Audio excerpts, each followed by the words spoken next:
You're listening to Rebel Spirituality with me, Sam Goldfinch. Here's the truth. Wisdom doesn't follow rules. So each week we're going to explore what it means to wake up your way so you can live a more peaceful, creative and inspired life no matter your circumstances. It's time to blaze your unique path to truth.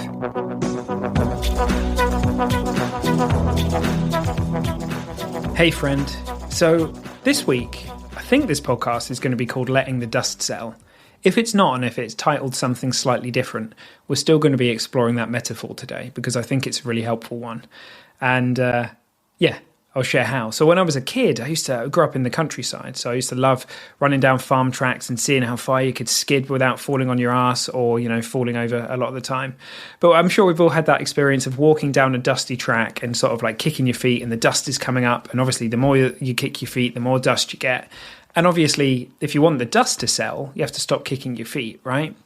And I guess this is kind of a metaphor that I want to share because it's it kind of demonstrates how things show up in the body a lot, I think. And I was talking to someone this week and I really wanted to riff off the back of the conversation I had with her because it was powerful. She'd said to me, look, it's amazing, like more and more often I find myself not getting caught up in the dust storm, if you like, so emotions or sensations or things show up and it's just an option on the menu for me to kind of observe and not get so caught up in that stuff. Not all the time, right? We're human. Sometimes we do get caught up in that stuff. And in a way, I don't really see that this is necessarily something that we're choosing. So a lot of people, they kind of relate to this as, well, it's a practice. I need to practice not getting caught up in emotions or whatever it is that comes up in the moment. So to give you a clearer example, this lady had an instance where she'd heard something and it had, quotes, triggered a response in her system. And there was just an option on the menu not to kind of go in there and get caught up in the story and feed in it and, feed it and swim around in her mind stuff, all of that stuff that I'm sure a lot of us are familiar with. But, the first thing I kind of shared was, that's absolutely amazing. Isn't it amazing that it just didn't make sense to get caught up? Because if you investigate your experience, you'll find that it's not like you're actively choosing to get caught up, right? If something happens in life, if something comes into our, perceptual systems and a response shows up in our internally generated world, if we get caught up in that and get caught up in a story or, whatever for a while or a few hours or a few days, there's no fault in that. It's not like, and we won't notice until we notice, right? It's a movement. It's a movement of consciousness for us to wake up and remember, oh, okay. Like there's a story, I'm caught up. There's the power of thought that's kind of, I've been swept away with the power of thought. And so what I said was, isn't it lovely to know that the more we can have conversations like this, the more we can look in this direction, the more those things just make sense. And it seems to me that there is this middle ground in between. We're not denying that something has happened. So perhaps we hear about something or find out about something and the body-mind has a response. It's not that we're denying that, but it's also that we're not diving into a story and creating layers and layers and layers of thought that feed on the story, that, the body, that all of the stuff, the sensations feed on the story, which feed on the sensations. And we can end up in a space of overwhelm or kind of feeling like, an anxiety spiral or whatever it might be. Well, actually, there's this possibility where we realize, wow, there's a dust storm right now. The dust has really been kicked up, but I don't have to do anything about this.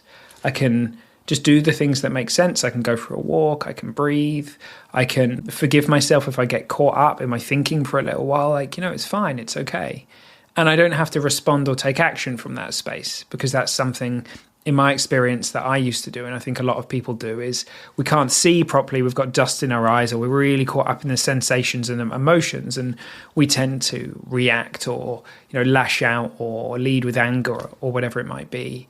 There's just real power in waiting, right? And I really mean what I say. I'm not suggesting this is a practice. I'm not suggesting that you have to be some kind of ninja person who's like always trying to be, present and not get caught up in their thinking. It's just something to hear.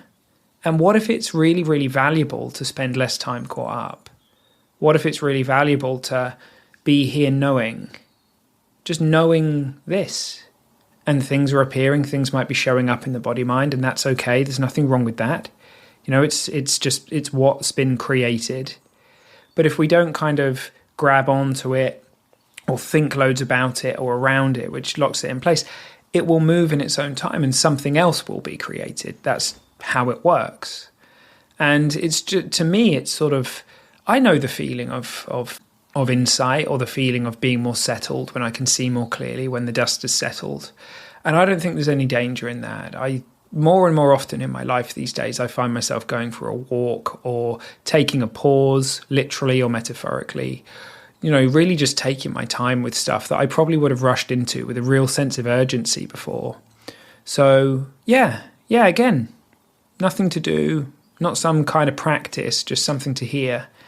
And if it really is more helpful to just be knowingly aware of this moment now, whatever is here showing up, and to not be so caught up in the mind, then that value, if we look in that direction, will start shining forth for us more and more and more in our lives. And that's how it's been for me anyway.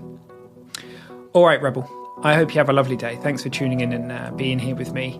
Substack, I'd love to see you over there. If you're not on the Substack right now, there's a link in the show notes. Come and read something each week that I put out there and, all that good stuff. So, all right, I'll see you soon.